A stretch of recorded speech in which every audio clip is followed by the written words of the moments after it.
Hi, this is Nancy Spindler, and today we are talking about Inktense pencils. If you've ever colored with the colored pencils in a coloring book, you can do this.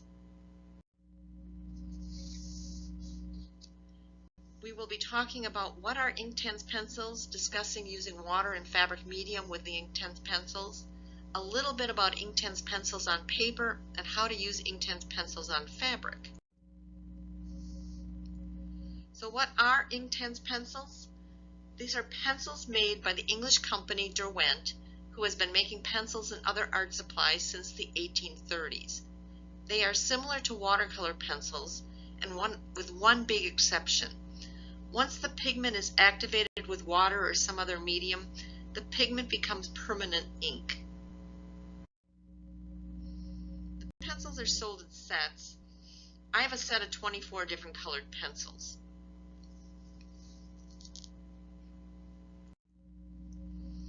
Inktense can be used on paper because the ink is permanent when dry.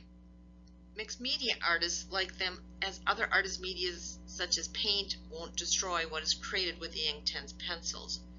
To use them on paper, think watercolor pencils. Draw with the Inktense pencils and then go over the marks with water to activate the ink. You can also scrape the pigment into a palette, add water, and use a brush just like you would a pan of watercolors. These are a bit hard to see. These are just colored with pencil on paper. On the left you can see the roughness of the paper as the pencil didn't fill in all the low spots of the paper. On the right, the water made the pigment flow, and now you have it blended even color. What this group really cares about is fabric. So to work on fabric, you have to wet the pigment in order for the color to become ink and permanent when dry. You have two options. The first is to use water as your medium, and the second is to use something called fabric medium. I picked mine up at Joann's for about $2.50. Fabric medium was originally formulated to allow someone to paint with acrylic paint on fabric and not turn the fabric into cardboard. Acrylic paint normally dries really hard, and fabric medium keeps it more pliable. When picking a fabric to use with Inktense pencils, there are a couple of things to keep in mind. One is, think like you're using watercolors. Inktense, just like watercolors, are transparent, and so you want to pick a light colored fabric. You also want to use a natural fabric, as the ink or dye will be absorbed by the fibers. If you use a synthetic fabric like polyester, the ink will sit on the surface and not be absorbed. I have successfully used the Inktense pencils on quilting cottons and cotton canvas.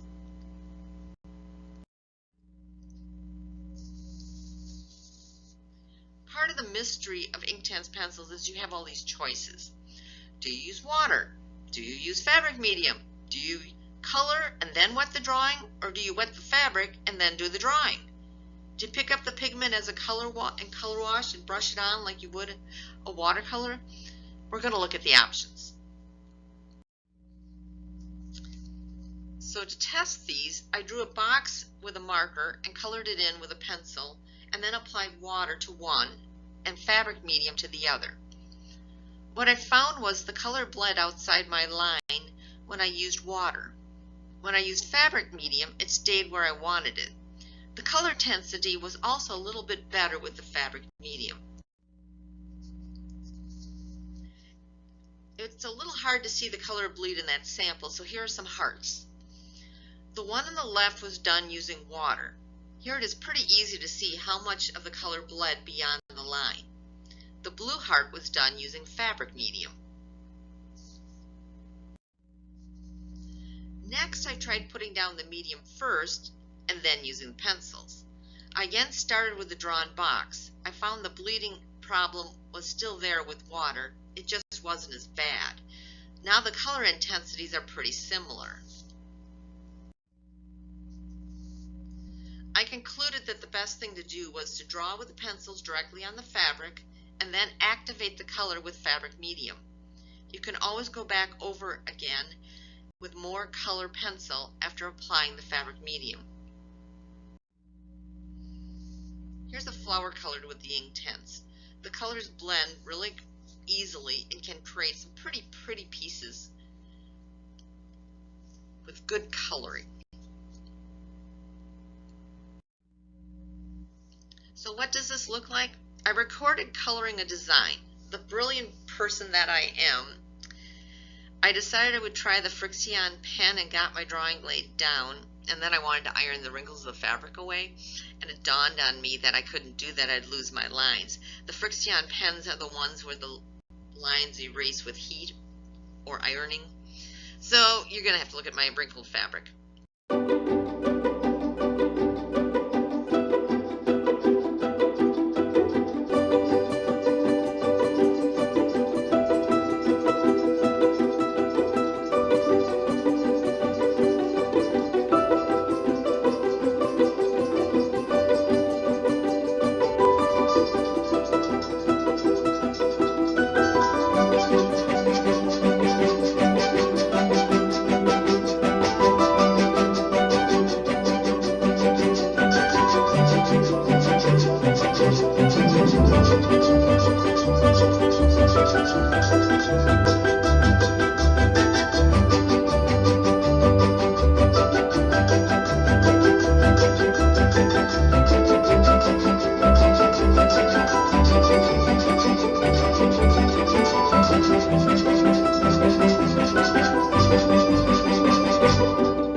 Here's the finished piece. It's an apple blossom hanging on a branch, and I kind of wish I'd picked something that I could have made more vibrant, more dark, so you'd see it easier on Zoom. But unfortunately, that's what I chose, so that's what you get. And it actually turns out really pretty. So I got a few words on markers. You need to use something that is not water-based or the marker will bleed. Sharpies are alcohol-based markers, so they'll work. Some gel pens will work also. Test whatever you want to use before you spend a lot of time transferring a pattern. If you want to have your lines disappear at the end, use the Friction pen. Ironing the completed piece will erase the lines. That worked well.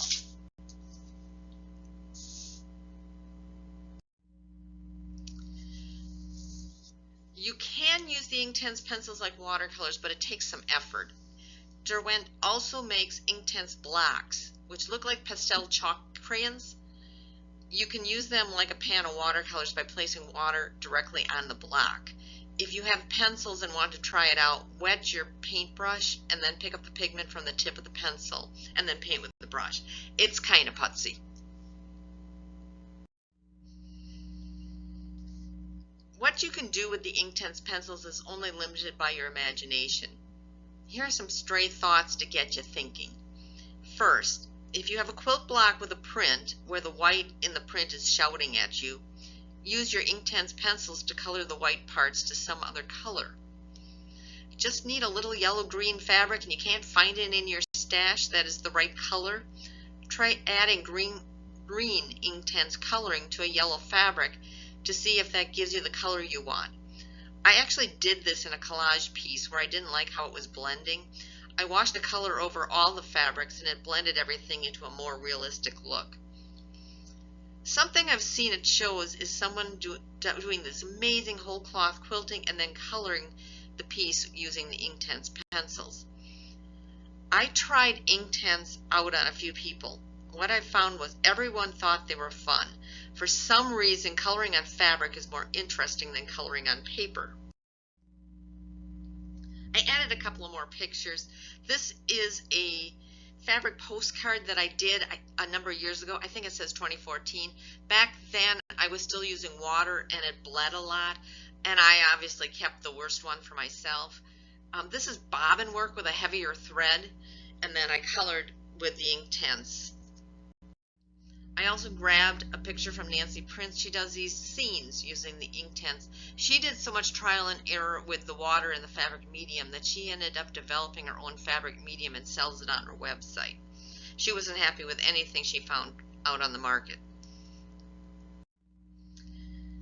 So that's what I have to show on Inktense pencils. I hope that was interesting, and if you are one of the people who have acquired a set of Inktense pencils and haven't tried them, I suggest you grab some folks and have a coloring party. That's it. Thanks for watching.